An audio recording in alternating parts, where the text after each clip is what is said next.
Hello friends, a shocking video has become viral nowadays in which we can see that two women are being publicly assaulted by a mob. The video is from Manipur and we have learned that in this video first the police which they were taking the family away with them, they handed over the family to the mob. The mob first killed the male members in front of the women and then they proceeded to assault these two women. This situation is very grave. The violence against women is very grave. The whole violence is very inhuman. It is degrading and the brutality is off limits. This has actually sparked off protests in multiple locations in the country. And in fact, this incident has shocked the collective conscience of people everywhere in the country. We can see that this is the level of crime is in fact comparable to the Nirbhaya incident. Making someone helpless and then assaulting them and killing their family members in front of them, it is the worst crime against humanity and it has no comparisons. In fact, democracy, if this is democracy, it is in tatters. We can see that despite the visit of Home Minister, it took almost 2 weeks. That is on 4th of May the incident took place, and after 2 weeks a zero FIR was registered and still no action had been taken in this incident. The SC had to step in. Supreme Court said that it is giving little time to the government, state and central, and if they do not take any more action, SC would have to step in and see to it that what is happening is stopped. Apart from that, the dimensions are multiple. We see that it is also a case of police partiality. The police handed over the family to the mob, and it shows that the role of police needs a careful look here.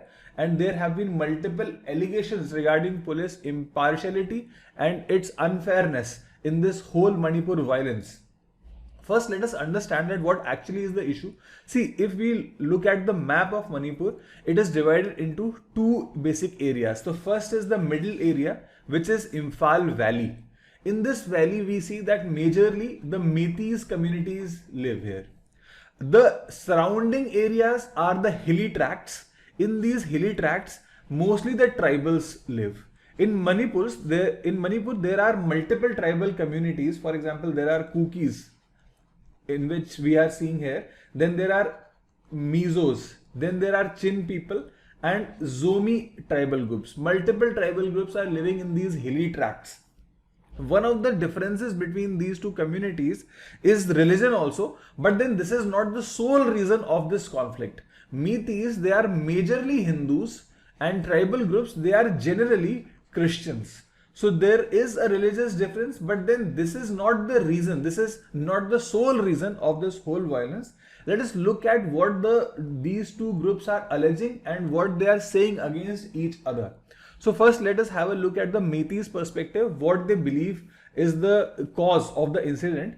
See, they say that they have been marginalized in their own state. They say that if we talk about the population, see, in 1951, the population or the proportion of Meiteis in Manipur was 59% of the total population. But when we have a look at the census of 2011, their population has decreased to just 44% of the total population of the state. So you can see there is a decrease of 15 percentage points in their population. Again, they say that they are not accorded any kind of constitutional protection. They are demanding ST status for themselves, but they have been not given this ST status. Because of that, they say that they cannot go to the hilly areas and they cannot buy land in these hilly areas. But since the tribals, they are having ST status, they can not only buy land in these hilly areas, but they can also come to the valley area and buy the lands. So the Meiteis say that they are not allowed to go to the hilly areas, but other people, they are coming to the valley area and buying land and making themselves, these people, marginalized in their own area. Apart from that, they also say that in 1949, when Manipur state was merged in India, at that time, Meiteis were given ST status, that is, they were recognized as tribals. Therefore, the demand is not new and they should be accorded ST status, scheduled tribe status, so that they can constitutionally protect their own culture as well as community rights. On the other hand, if we look at the cookies allege that if we allow ST status to Meiteis and if we allow outsiders in their areas, then the hilly areas, they will lose their sensitive fragile status. They say that these are very sensitive areas, the hilly areas. They are ecologically fragile, they are culturally fragile, and they are also socially fragile. So if we let anyone outsiders in and the area is overpopulated, then definitely the ecology will suffer, and then it is possible that the disasters in this area might increase.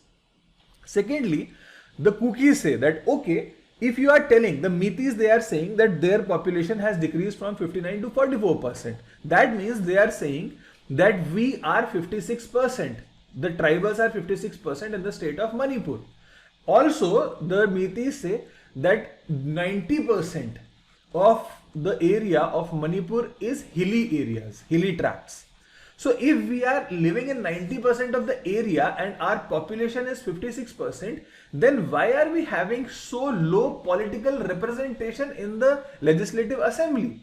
They say that we are having only 20 out of 60 states. The Kuki MLAs, they are hardly 20 out of total strength of 60 MLAs.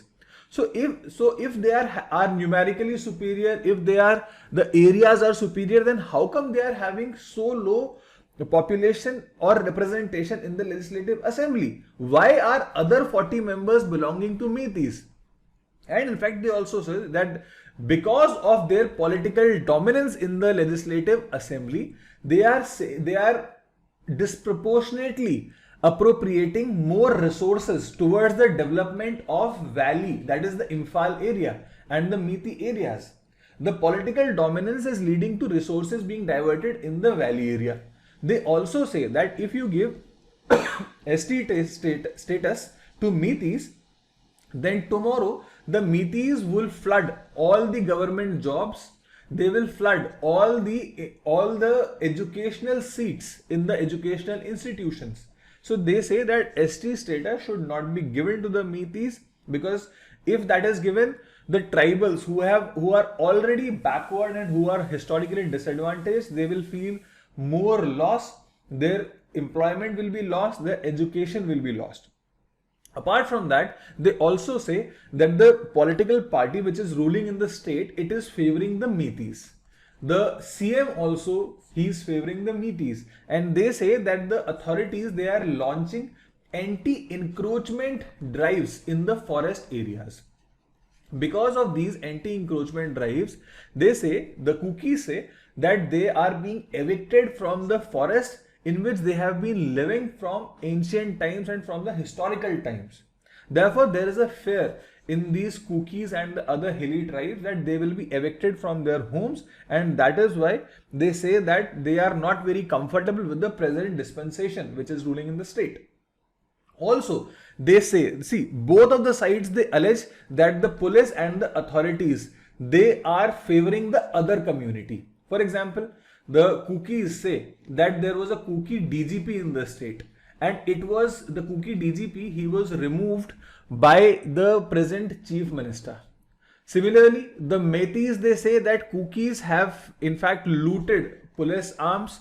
And they also say that not only they have looted, but police also have given their arms to the cookies voluntarily. They have distributed their arms and ammunition to the cookies, and therefore they say that police is with cookies, but cookies say that police is with Meiteis. So we can say that both of the communities, they are alleging that the authorities, they are favoring the other community. Similarly, there is also a refugee crisis which is going on in the state after the Rohingya crisis. That is the Rohingya crisis which happened in Myanmar, in which we see that the people, they were forcibly displaced by the ruling party in Myanmar. They have entered Mizoram state in India, and they have also entered Manipur. So in this case, since they have entered here, therefore the demography of these states have started to change, and that is another trigger for this kind of issues. But the latest trigger of this violence is actually the Manipur High Court judgment. The Manipur High Court, it had actually said that the government should accord ST status on Meetees. Later on, in fact, the Supreme Court said that this is not right and High Court did not have any jurisdiction of taking any executive decisions. After this ST status, High Court recommended it to be granted to the Meetees, and you know that we have already talked about it, that the hilly tribals, they are against this demand. So the all tribal student union of Manipur, they started a tribal solidarity march in Manipur, and it led to the violence. It triggered the violence, which then later killed many people, and now we are seeing many incidents of assault over women and other communities. So this is the major cause and this is the major issue which is happening in Manipur.